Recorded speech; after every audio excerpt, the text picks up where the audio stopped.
তাহলে প্রথম হচ্ছে গ্রেডিয়েন্ট কালার কি, তাই না? তাহলে গ্রেডিয়েন্ট কালার হচ্ছে কি, দুই বা ততোধিক রঙের মধ্যে ধাপে ধাপে মিশ্রভাবে রঙের পরিবর্তন। ঠিক আছে, তাহলে আমরা এক কথায় বলতে পারি গ্রেডিয়েন্ট কালার হচ্ছে দুই বা ততোধিক কালারের মিশ্র পরিবর্তনকে গ্রেডিয়েন্ট কালার বলে, নাকি? দুই বা ততোধিক কালারের মিশ্র পরিবর্তনকে কি বলে? গ্রেডিয়েন্ট কালার বলে। একটা কথা আছে, আমরা হচ্ছে একটা হচ্ছে নিজের ভাষায় বলা, আর একটা হচ্ছে কি বইয়ের ভাষায় বলা। তা আমাদের মূল কথাটা ঠিক থাকলেই কি আমাদের সংজ্ঞা ঠিক না, যে দুই বা ততোধিক রঙের মধ্যে ধাপে ধাপে বা হচ্ছে রঙের মধ্যে মিশ্র পরিবর্তনকেই গ্রেডিয়েন্ট কালার বলে। ওকে, তাহলে গ্রেডিয়েন্ট কালার হচ্ছে কি বাস্তব জীবনে গ্রেডিয়েন্ট কালারের ব্যবহার আর কি, যেটাগুলো আমরা দেখতে পাই। এর মধ্যে প্রথম হচ্ছে কি সকালের আকাশ। এখানে কি পরিবর্তনটা থাকে? সকালে আকাশ, মানে আকাশ আর দুপুরের আকাশের রঙের মধ্যে যে একটা পরিবর্তন হয়।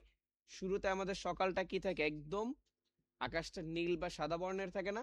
আস্তে আস্তে যখন আমাদের আকাশের সূর্যটা কি করে, উকিয়ে দেয়, তখন আমাদের কালারটা কেমন, এখানে দেখেন একটু লাল বর্ণের হয়ে আসে না?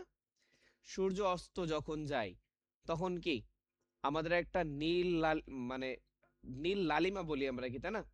নীল আর হচ্ছে লাল নিয়ে একটা নীল লালিমা রং আকাশটা ধারণ করে না? জাস্ট সূর্যের ওই যে একটা হলুদ একটা ক্রেয়ন আর হচ্ছে কি নীল রং, দুইটা মিশ্রিত হয়ে কি একটা নীল লালিমা আকারে আকাশটা ধারণ করে, তাই তো? যেটা এখানে বলতেছে কমলার বেগুনি রঙের মিশ্র পরিবর্তন। এরপর আগুনের শিখা। আগুনের শিখা হচ্ছে কি হলুদ থেকে লাল রঙে প্রকৃত গ্রেডিয়েন্ট। মানে হচ্ছে আমাদের আগুনটা হচ্ছে কি হলুদ কালারের না? আস্তে আস্তে যখন এটা মানে উপরের দিকে উঠে আগুনটা, তখন আস্তে আস্তে কি ওটা লাল হয় না? আর কেন হচ্ছে গ্রেডিয়েন্ট কালারটা হচ্ছে মানুষের এত ভালো লাগে, কারণ মানুষের চোখে কি হঠাৎ পরিবর্তনের চেয়ে ধীরে ধীরে পরিবর্তন রং অনেক স্বাভাবিকভাবে গ্রহণ করতে পারে। মানুষের চোখ হঠাৎ পরিবর্তনের থেকে ধীরে ধীরে পরিবর্তনটা স্বাভাবিকভাবে গ্রহণ করতে পারে। এই কারণে গ্রেডিয়েন্ট কালার কি দেখতে সুন্দর লাগে, তাই না? এখন আমাদের ক্লাস হচ্ছে কি ফটোশপের উপরে, তাই তো? এখন আমাদের এই ফটোশপের মধ্যে গ্রেডিয়েন্ট কালার আছে কয় ধরনের? 5 ধরনের। প্রথমটাই হচ্ছে কি লিনিয়ার গ্রেডিয়েন্ট, যেটা হচ্ছে কি একটি সোজা লাইন বা এক রং থেকে আরেক রঙে যায়। মানে একটি সোজা লাইন, অর্থাৎ এক একটা লাইন বরাবর কালারটা কি হতে থাকে, পরিবর্তন হতে থাকে। 2 নম্বরে আছে হচ্ছে কি রেডিয়াল গ্রেডিয়েন্ট। এখন এটা হচ্ছে একটা কেন্দ্রবিন্দু থেকে চারিদিকে ছড়িয়ে যায়।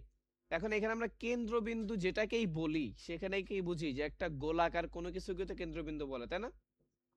যদি কেউ বলে কেন্দ্রবিন্দু থেকে ছড়ায়, তার মানে বুঝবো কি যে ওটা আসলেই কি গোলাকার ভাবে ছড়াবে। তাই জন্য রেডিয়ালটা হচ্ছে কি রাউন্ড আকার, আপনার কি কালারটা পরিবর্তন হবে নাকি কি আকারে, মানে একটা কেন্দ্রবিন্দু যে একটা পয়েন্ট থেকে রাউন্ড আকারে চারদিকে কালারটা ছড়িয়ে মানে ছড়াইতে থাকবে। আর অ্যাঙ্গেল গ্রেডিয়েন্টটা হচ্ছে কি ঘড়ির কাঁটার মতো ঘুরে রং পরিবর্তন করে। হুম, আচ্ছা। এরপর আছে ঘড়ির কাঁটার মতো, অর্থাৎ আমাদের ঘড়ির কাঁটাটা কিন্তু একটা কি কোথায় সেট থাকে, কেন্দ্রবিন্দুতে সেট থাকে না? দেন কেন্দ্রবিন্দুতে সেট থাকে, কিন্তু এটা ঘুরে কি হচ্ছে কেন্দ্রবিন্দু নাকি যে কোনো একটা পার্শ্ব ধরে না, অর্ধ কেন্দ্রবিন্দু ধরে ঘুরে না? কথাটা ক্লিয়ার বুঝেন?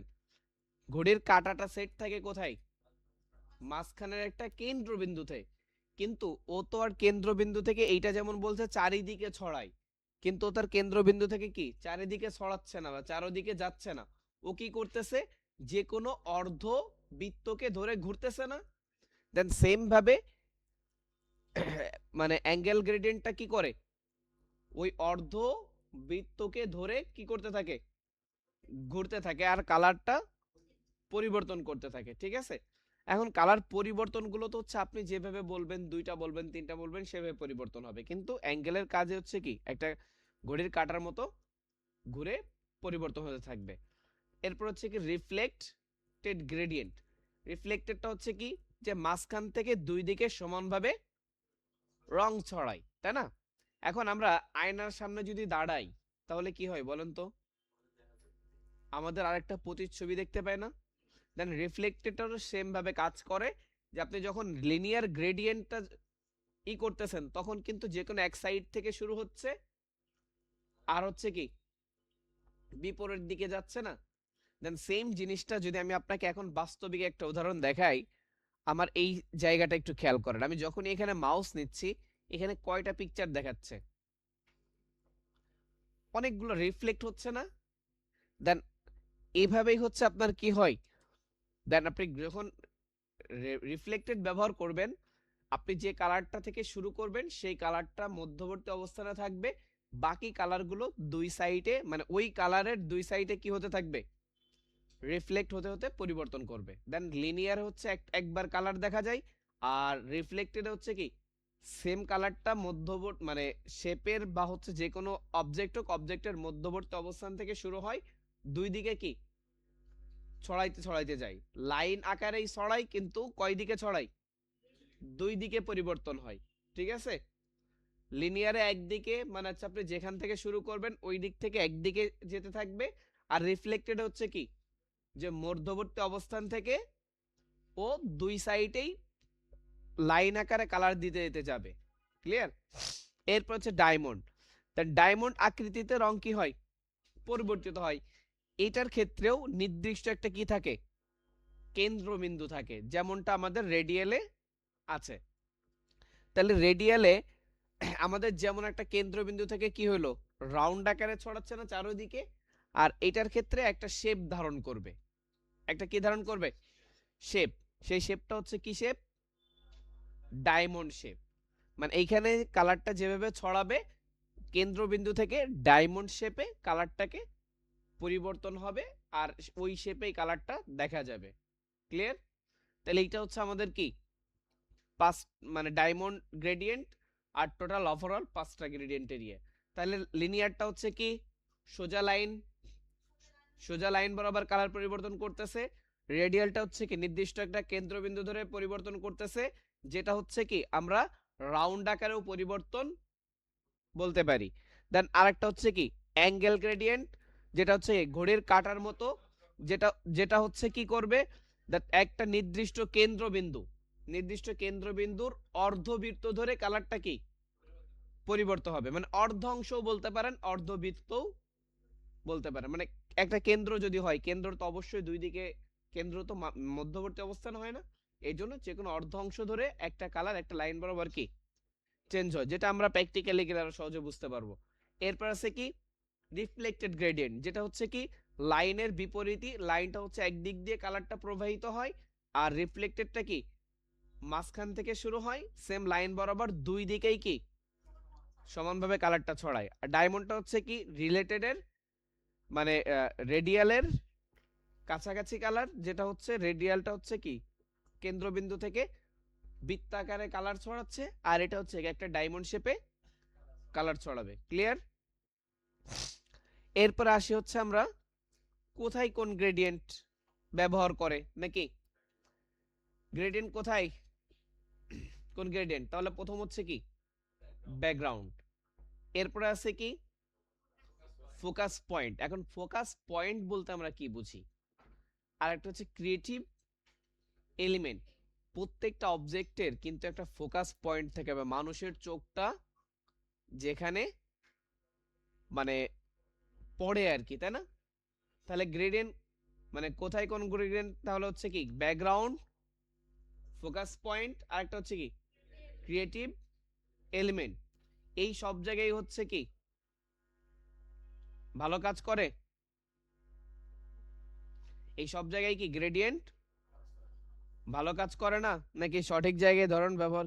ওকে, তাহলে আমাদের এখানে হচ্ছে কি যে গ্রেডিয়েন্ট কোথায় কোথায় ব্যবহার করবেন, প্রথম হচ্ছে কি ব্যাকগ্রাউন্ডে, তাই তো? কোথায় ব্যবহার করবেন, ব্যাকগ্রাউন্ডে। এরপর হচ্ছে কি ফোকাস পয়েন্টে। এখন ফোকাস পয়েন্ট বলতে কি বুঝি, মানুষের চোখটা যেখানে পড়ে, তাই না? তারপর হচ্ছে ক্রিয়েটিভ এলিমেন্ট। এখন ফোকাস পয়েন্ট আর ক্রিয়েটিভ এলিমেন্ট কি একই টাইপের না?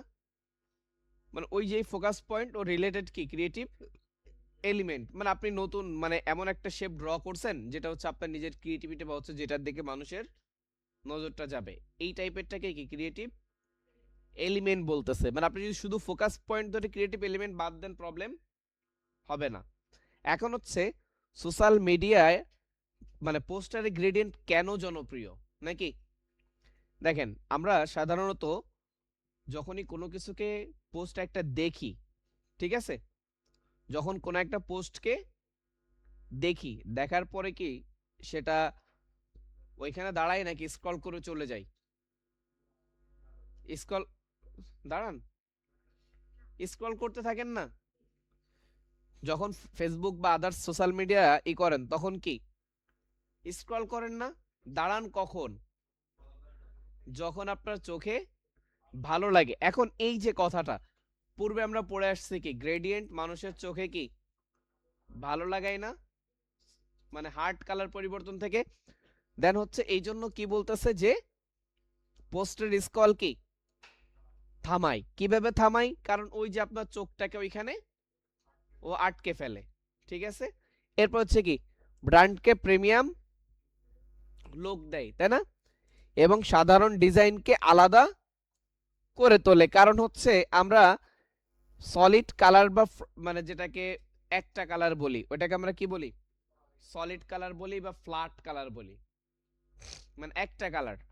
দেখুন সলিড কালারটা হচ্ছে কি সাধারণভাবে থাকে সেম জায়গায়, যখন আপনি একটা গ্রেডিয়েন্ট ইউজ করবেন তখন সেখানে কি ডিজাইনকে আলাদা একটা লুক তৈরি করবে না, এবং চলমান অনুভূতি তৈরি করে, মানে হচ্ছে মানুষের ভিতরে একটু ভালো লাগা তৈরি করে। আর এটা হচ্ছে যে গ্রেডিয়েন্ট, সব জায়গায় গ্রেডিয়েন্ট ভালো কাজ করে না, সঠিক জায়গায় সঠিক ধরনের গ্রেডিয়েন্ট ব্যবহার করা জরুরি। সেই তিনটা জিনিস কি কি? Background, focus point, creative element. মানে এই কথাটা দ্বারা বুঝাইছে যে সব জায়গায় মানে হচ্ছে আপনি মন চাইলো সব জায়গায় কি গ্রেডিয়েন্ট ইউজ করে দিলেন, তাহলে সেটা কি ভালো লাগবে? তো এই জন্য অবশ্যই নির্দিষ্ট যে জায়গাটা আছে জায়গাতে কি গ্রেডিয়েন্ট যদি ব্যবহার করেন তাহলে আপনি এই সুবিধাগুলো পেয়ে যাবেন। ক্লিয়ার? তারপর হচ্ছে আমরা হচ্ছে গ্রেডিয়েন্টের একটু কালার থিওরি, ঠিক আছে। এখন এখানে আমাদের বলতেছে কি কালার থিওরির মধ্যে অ্যানালগ কালার।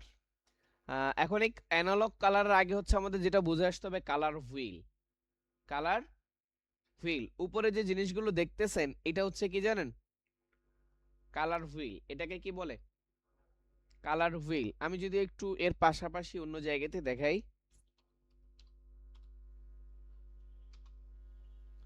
Colour wheel. এখন এই কালার হুইলটা বলে হচ্ছে একটা রঙের যে পরিবর্তনটা আসছে, আমরা শুরুর দিনেই দেখেছিলাম যে হচ্ছে আমাদের মূল কালার হচ্ছে কয়টি? তিনটি বা চারটি থাকে না? দেন আর এখানে থিওরি অনুসারে আমাদের মানে রংগুলো হচ্ছে কি জানেন? থিওরি অনুসারে রং হচ্ছে মেন কালার তিনটি। কয়টি? তিনটা। আমি যদি কালার হুইলে একটু বিস্তারিততে যাই, ওকে। না আসলে 8 GB না ম্যাডাম, এখানে চেঞ্জ আছে। আচ্ছা আচ্ছা, তাহলে আমাদের প্রাইমারি কালারের মধ্যে যেগুলো হচ্ছে আমরা থিওরি অনুযায়ী বলি, মানে ওইটা হচ্ছে আমরা যেটা 8 GB বলি ওটা মনিটরের ক্ষেত্রে বা আদার্স ক্ষেত্রে, কিন্তু এমনি প্রেজেন্টেশন বা থিওরি আকারে যেটাকে কালার থিওরি বলে সেটার মধ্যে দেখেন আমাদের কালার থিওরিতে হচ্ছে কালার হচ্ছে তিন ধরনের। কয় ধরনের? প্রথম হচ্ছে কি প্রাইমারি কালার, প্রথমে কি প্রাইমারি কালার, এরপর হচ্ছে কি সেকেন্ডারি কালার, তারপর হচ্ছে টারশারি কালার। ওকে,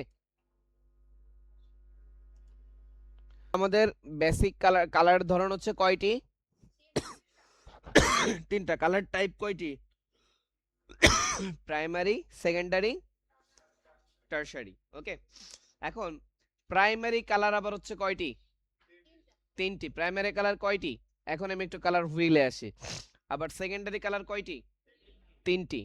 টারশারি কালার মানে প্রাইমারি প্রথম কালার, সেকেন্ডারি দ্বিতীয় কালার, টারশারি মানে হচ্ছে কি তৃতীয় কালার, মানে কালারের তৃতীয় ধাপ। তার মানে প্রাইমারি হচ্ছে একদম বেসিক কালার। প্রাইমারি কি বেসিক কালার। আচ্ছা, তাহলে আমার প্রাইমারি কালারের ভিতরে দেখেন প্রথমে যদি বলি প্রাইমারি কালার আছে হচ্ছে কি রেড, কি কালার রেড। এরপর আছে দেখেন কি ইয়েলো। তাহলে প্রাইমারি কালারের মধ্যে তিনটি কালার, রেড, ইয়েলো, আরেকটা হচ্ছে কি ব্লু। তাহলে প্রাইমারি কালার তিনটি, প্রাইম রেড, ইয়েলো, ব্লু।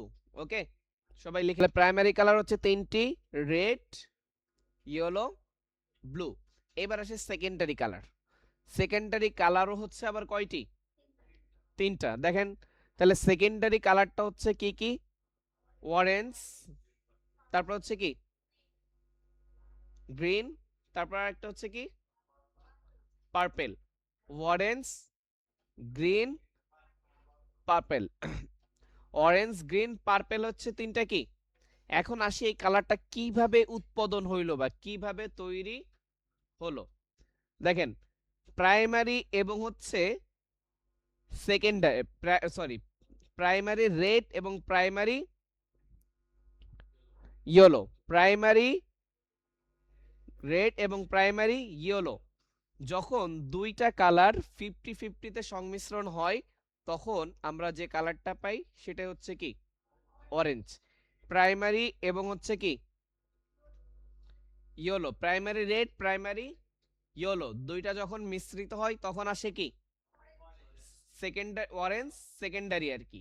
দেন সেম ভাবে যখন আমার গ্রিন মানে প্রাইমারির যে ইয়ে আছে ইয়েলো আর হচ্ছে primary blue, primary yellow, primary blue, এই দুইটা কালার যখন সংমিশ্রণ হয় বা মিশ্রিত হয় তখন আমরা যে কালারটা পাই এটা হচ্ছে কি সেকেন্ডারি কালারের গ্রিন, গ্রিন সেকেন্ডারি আর কি, তাই না। দেন সেম ভাবে যখনই প্রাইমারি ব্লু এবং হচ্ছে প্রাইমারি রেড এই দুইটা যখন মিলিত হয় তখন আমরা যে কালারটা পাই সেটা হচ্ছে কি পার্পেল। এটা হচ্ছে কি পার্পেল সেকেন্ডারি। তাহলে দেখেন আমরা প্রাইমারি থেকে সেকেন্ডারি কিভাবে পাচ্ছি, রেড এবং ইয়েলো যদি মিশ্রিত করি তখন পাই হচ্ছে কি অরেঞ্জ, এবং ইয়েলো এবং হচ্ছে ব্লু যদি মিশ্রিত করি তখন পাচ্ছি হচ্ছে কি গ্রিন, এবং গ্রিন এবং হচ্ছে সরি ব্লু এবং হচ্ছে রেড মিশ্রিত করলে পাচ্ছি পার্পেল। ক্লিয়ার। যেটা আপনারা এখানে খেয়াল করলেও দেখবেন যে এই যে কি দেওয়া আছে ভিতরে একটু শেপটা সেইভাবে দেওয়া আছে। ওকে, এই যে দেখেন রেড আর হচ্ছে কি ব্লু মিশ্রিত হয়ে পার্পেল আসতেছে। ওকে, মানে এইগুলো হচ্ছে। এরপরে দেখেন তাহলে আমাদের প্রাইমারিটা চলে গেল, প্রাইমারি এবং সেকেন্ডারি দুটো চলে গেল না। এখন আসি হচ্ছে টারসারি কালার। এখন হচ্ছে কি টারসারি কালার। এখন টারসারি কালারে আবার হচ্ছে একটু ঝামেলাপূর্ণ। সেটা হচ্ছে দেখেন টারসারিতে হচ্ছে আপনার যেটা আছে রেড এবং হচ্ছে অরেঞ্জ, রেড আর অরেঞ্জ এরা যে নাম দিছে আসলে এই নামটা একটু কি অরেঞ্জ কালার, মানে এটা হচ্ছে কি রেড অরেঞ্জ কালার, ঠিক আছে। তার মানে আপনি রেড আর অরেঞ্জ যখন মিলিত হচ্ছে তখন কি কালার আসতেছে ভার্মিল, যেটাকে আমরা রেড অরেঞ্জ বলে সহজে মানে সম্বোধন করতে পারি, বা আপনাকে অনেক সময় অনেক ডিজাইনাররা বলবে কি রেড অরেঞ্জই বলবে, ঠিক আছে। কারণ ভার্মিলটা অনেকের কি থাকবে না, মানে এটা অতটা ই করে না। এরপর হচ্ছে কি অরেঞ্জ, মানে তাহলে দেখেন একটা প্রাইমারি একটা সেকেন্ডারি। তাহলে এক মানে এখানে আমি যদি সংজ্ঞাগুলো বলি তাহলে প্রথম হচ্ছে দুইটা প্রাইমারি কালার একসাথে মিলিত হয়ে আমাদের হচ্ছে কি সেকেন্ডারি কালার উৎপন্ন করে।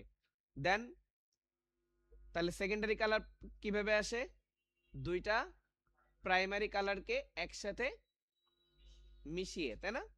দেন সেম ভাবে যখন আপনি টারসারি কালারে যাবেন একটা প্রাইমারি একটা সেকেন্ডারি, একটা প্রাইমারি একটা সেকেন্ডারি কালার হচ্ছে কি মিলিত হয়ে টারসারি কালারটা উৎপাদন হয়। তাহলে এরপরে সিরিয়াল হচ্ছে আমাদের কি কি আছে, অরেঞ্জ সেকেন্ডারি আর হচ্ছে কি ইয়েলো প্রাইমারি, তাই না।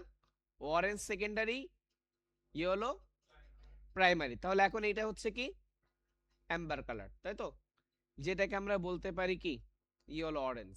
এটাকে কি বলতে পারি ইয়েলো অরেঞ্জ। মানে এই অরেঞ্জটা কি ইয়েলো টাইপের না। দেখেন এই অরেঞ্জের মধ্যে রেড ভাইবটা কি বেশি, আর এটার মধ্যে কি ইয়েলো ভাইবটা না। এরপর আসি হচ্ছে আমরা তার পরবর্তী কালার, ইয়েলো প্রাইমারি আর হচ্ছে কি গ্রিন সেকেন্ডারি। তখন আপনার কি আসতেছে চার্টার্স কালার। এখন এইটা হচ্ছে আমরা কি বলতে পারি ইয়েলো গ্রিন, এটা হচ্ছে কি ইয়েলো গ্রিন, তার মানে এটার মধ্যে ইয়েলো ভাব আছে না বেশি, ইয়েলো গ্রিন। এরপরে যেটা আছে এটা হচ্ছে কি, আশা করি সবাই বুঝতে পারছেন নাকি। এরপরে গ্রিন এবং হচ্ছে কি সেকেন্ডারি গ্রিন প্রাইমারি ব্লু, দুইটা মিলে হচ্ছে কি টিল কালার, যেটাকে আমরা বলতে পারি গ্রিন ব্লু, যেটাকে কি বলতে পারি sorry blue green, blue green. তার মানে এটার ভিতরে কি ব্লু কালারের এটা কি বেশি না। এরপর আছে হচ্ছে কি ভায়োলেট, ভায়োলেটটা তৈরি হয়েছে কিভাবে, প্রাইমারি ব্লু আর হচ্ছে কি সেকেন্ডারি পার্পল, যখন দুইটা একসাথে মিশ্রিত তখন কি পাচ্ছি আমি ভায়োলেট পাচ্ছি, যেটাকে আমরা কি বলতে পারি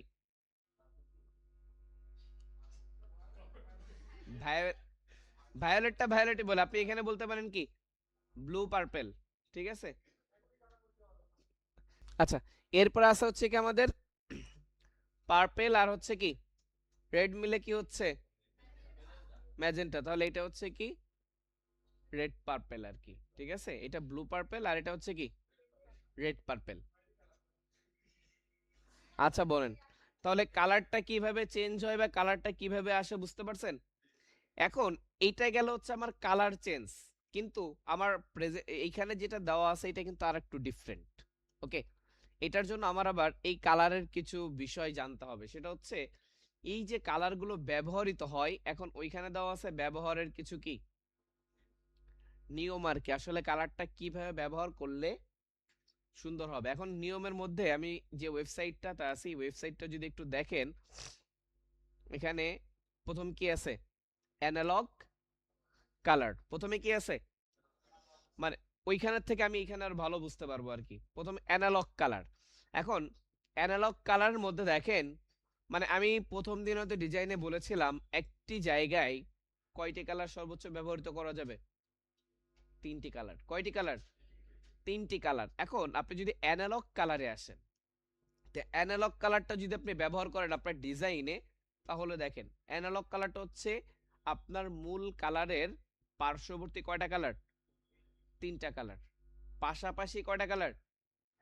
তিনটা কালার। এখন দেখেন পাশাপাশি তিনটা কালার, এখন এর টোন কিন্তু বিভিন্ন হালকা লাইট কম বেশি হতে পারে, তাই না। মনে করেন আপনি একটা ডিজাইনে কি ব্যবহার করছেন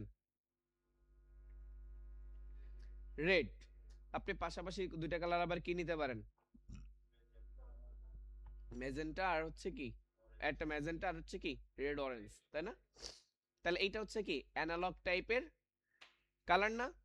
দেন এরপরে যদি আমরা যাই ট্রেডিক কালার, ট্রেডিক কালারটা হচ্ছে বিপরীত কালার বা তিনটা বেসিক কালার। তার মানে এখানে একটা সার্কেল দেখেন, দেখতেছেন।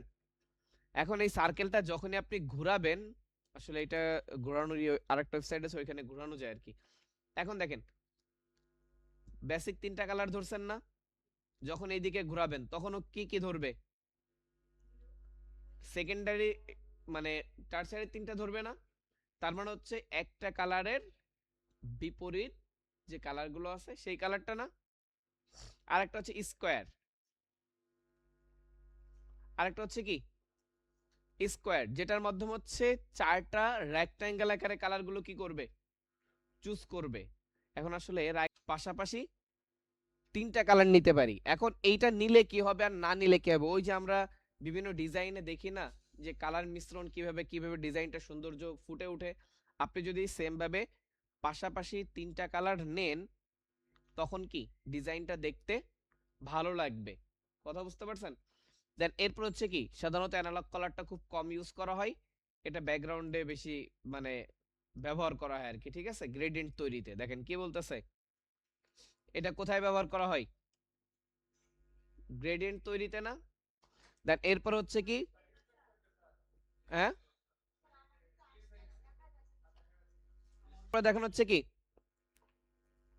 কম্পালসারি কালার, তাই না, একে অপরের বিপরীত কালার, একে অপরের বিপরীত কালার। এখন বিপরীত বলতে আমরা কোথাকার বিপরীত বুঝবো? আমাদের যে কালার হুইলটা আছে না, কালার হুইলের বিপরীত কালার, তাই না? এখন দেখেন, যেমন নীল ও কমলা, নীল ও কমলা, আমরা যদি একটু কালার হুইলে যাই, আসলে ওইখানে কালার হুইলটা নেই তো। দেখেন, নীল আর কমলা দুইটা কি বিপরীত দিকে আছে না? নীল দেখা যাচ্ছে না?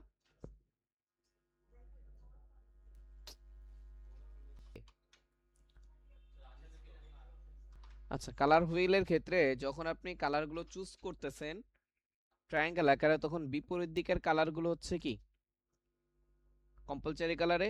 আপনার এখানে যদি নীলটা চুজ করেন তখন এদিকে কি আসতেছে? অরেঞ্জটা আসতেছে না? মানে ট্রায়াঙ্গেল আকারে বিপরীত দিকটা হচ্ছে কিভাবে?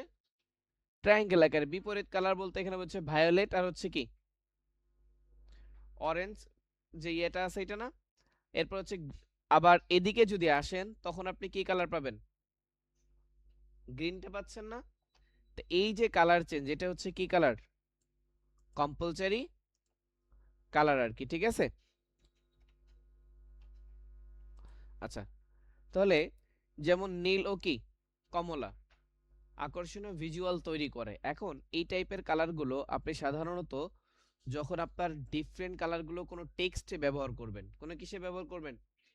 টেক্সটে। ধরেন আপনার নিচে আছে একটা কালার, উপরে কি আরেকটা কালার, দুইটাই বিপরীত কালার, তখন আপনি দুইটাকে ডিফারেন্ট ভাবে কি বুঝতে পারবেন না? আপনার টেক্সট এবং ব্যাকগ্রাউন্ড দুইটা কি বিপরীত কালার যখনই ব্যবহার করবেন তখন কি এটা স্পষ্টভাবে বোঝা যাবে না? তো এই জন্য হচ্ছে বিপরীত মুখী যে কালারগুলো, ওই যে আমরা বলি একটা লাইট আর একটা কি ডার্ক, তাই না? তা বিপরীত মুখী কালারগুলো আপনি একটা ব্যাকগ্রাউন্ডে আর একটা হচ্ছে কোথায় টেক্সটে, যেন টেক্সটে যেন ভালোভাবে বোঝা যায়, তখন আপনার কি কালারগুলো ব্যবহার এবং আপনার ডিজাইনটা দেখতে কি আরো আকর্ষণীয় হবে না, বা স্পষ্ট সবাই বুঝতে পারবে। তার মানে তাহলে আপনার কালারের ক্ষেত্রে হুইলটা যদি আপনি ইয়া করেন, কালার হুইলটা দিয়ে হিসাব করে কালার ব্যবহার করেন, তখন অবশ্যই আপনার ডিজাইনটা সুন্দর আসবে। দেন এরপর আছে ওয়ার্ম এবং কালার ব্যালেন্স। ওয়ার এবং কি কালার ব্যালেন্স। এখন এইখানে যেটা বুঝাইছে এটার জন্য হচ্ছে আপনার একটু কালার থিওরি নিয়ে আবার পড়াশোনা করা লাগবে। কি করা লাগবে? এখন আপনি এখানে আমি সহজে যদি বলি সেটা হচ্ছে কি, যে উষ্ণ রং, লাল কমলা এগুলো হচ্ছে কি উষ্ণ রং, ঠান্ডা রং নীল সবুজ এগুলো ঠান্ডা রং। এখন উষ্ণ রং ঠান্ডা রং এগুলোর দ্বারা কি বোঝাচ্ছে?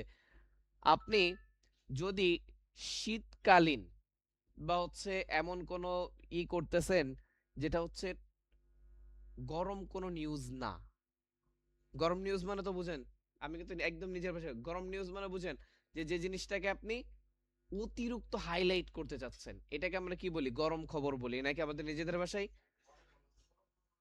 এখন এই টাইপের ক্ষেত্রে বা হচ্ছে এখন আপনি কি করবেন, ওই জায়গাগুলোতে দেখবেন এরা লাল কমলা এই টাইপের কালারগুলো কি করে বেশি ব্যবহার করে না? স্বাভাবিক কোনো কিছু বা নর্মাল টাইপের কোনো কিছু, তখন সেখানে কি করে জাস্ট নীল বা হচ্ছে এই টাইপের কালারগুলো বেশি ইউজ করে।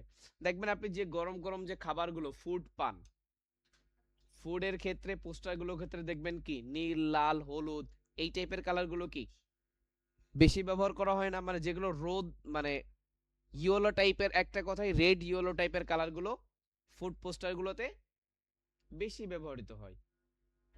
বুঝতে পারছেন তাহলে? অর্থাৎ যেগুলো হচ্ছে হট টাইপের কন্টেন্ট সেগুলো হচ্ছে কি রেড এই টাইপের কালারগুলো ব্যবহার করা হয়, আর যেগুলো একটু স্লো বা মোটিভেশনাল এই জাতীয়গুলোতে কি ব্যবহার করে নীল বা হচ্ছে একটু ঠান্ডা টাইপের কালার। ক্লিয়ার? এখন দেখেন একটি গ্রেডিয়েন্টে সাধারণত কি করে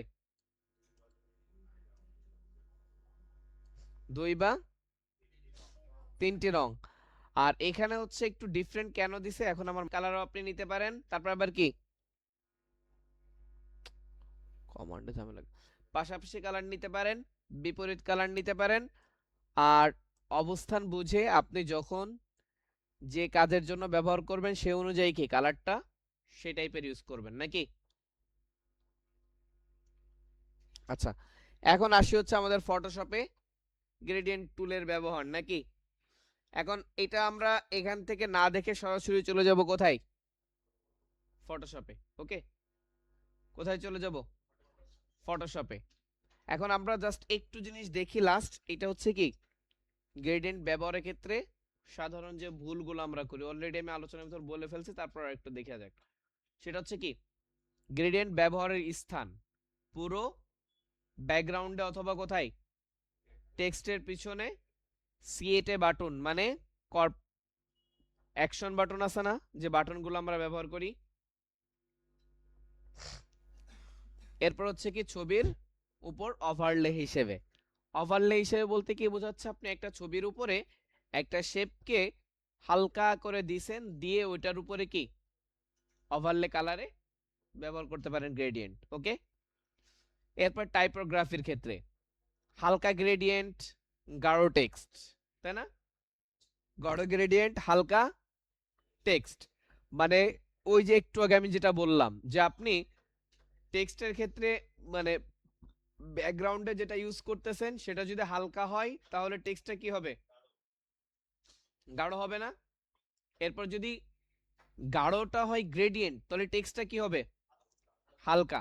প্রয়োজনে শ্যাডো ওভারলে ব্যবহার করুন। শ্যাডো ওভারলেটা কি, আপনি ওই যে লেখাটা আছে অনেক সময় কালারের জন্য বোঝা যায় না, যদি আপনি নিচে কালারের নিচে যদি মানে ওই লেখার নিচে যদি একটু শ্যাডো ইউজ করেন তাহলে কি ওই কালারটা থেকে আপনার লেখাটাকে কি করবে, একটু ডিফারেন্ট নিয়ে আসবে না, তখন আপনার লেখাটা দেখতে কি আরো সুন্দর হবে। এরপর হচ্ছে ভুলগুলো কি কি, বেশি রং ব্যবহার করা, অর্থাৎ রং হচ্ছে ব্যবহার করুন কতটা, 2টা থেকে 3টা। অনেকে আবার ব্যবহার করতে পারে যে 5টা 6টা, যে স্যার যত খুশি তত ব্যবহার করি, তখন এটা কি ভালো লাগবে না। টেক্সট ব্যাকগ্রাউন্ড কন্ট্রাস্ট বাড়ান, মানে হচ্ছে কি এখানে ওই যে টেক্সটার ইসের যে কালারগুলো আছে এগুলো কি করতে হবে, ঠিক রাখতে হবে। মানে কন্ট্রাস্টকে আপনি বেশি বাড়ানো বা ই করতে পারবেন না, যেটা হচ্ছে যে এখানে এই টাইপের কোনো ই করা যাবে না। এরপর অতিরিক্ত স্যাচুরেশন বা নয়েজ যুক্ত করা, মানে এটা হচ্ছে কি নয়েজ বলতে বোঝায় ওর ভিতরে বিভিন্ন এজ যুক্ত করা যে লেখার ক্ষেত্রে সেগুলো, বা ওর অতিরিক্ত টেক্সট ইফেক্ট, সোজা কথায় কি টেক্সট ইফেক্ট, মানে আপনি গ্রেডিয়েন্ট বা আদার্স কিছু ইউজ করতেছেন ওর মধ্যে আবার কি মানে গ্রেডিয়েন্টের সাথে আবার কি অ্যাপ্লাই করতেছেন, টেক্সট ইফেক্ট অ্যাপ্লাই করতেছেন, ওর ভিতর বিভিন্ন ডট সিম্বল বা আদার্স অন্য কিছু, তখন এটা দেখতে কি ভালো লাগবে না।